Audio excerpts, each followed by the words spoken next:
Bir kuni u o'tirsam, oyim kelib, nimadir pishirmaysan deb qoldilar. Ha mayli, pishirsam pishirinman deb pitsa qilishga qaror qildim. Xolodilnikka ochsam, bir kastrulda sut bor ekan, o'shani atigi yarim pillasini olib, apara tayyorlashni boshlab yubordim. To'liq retsepti videodagidek описаниеda o'qishingiz mumkin. Apara ishib chiqishi uchun uni ustini strich bilan yopib, 5-10 minutga olib qo'ydim. Shu massani ustiga keyin eritilgan margarin soldim, lekin shuni ham to'kib yubordim. Keyin bitta tuxum solib, venchik yordamida yaxshilab aralashtirib olib, kerakligicha un solib, yumshoqqina xamir qildim.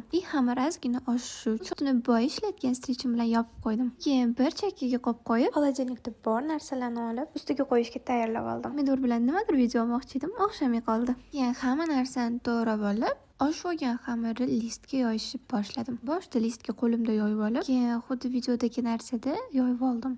Вот, yoyib, o'sha xolodilnikimda bor narsalarni surishni boshladim. Birinchi bo'lib tomat surib oldim. Undan keyin to'g'rab olgan indeykalarimizni solib chiqdim. O'sha qo'limdan churib olgan bitta pomidorni ham to'g'rab olib, qo'yib, ketidan sosiskalarni ham bitta-bitta qo'yib chiqdim. Hurmatli negativchilar uchun halol sertifikatiga ega bo'lgan sosiskani ishlatganim aytib ketmoqchiman.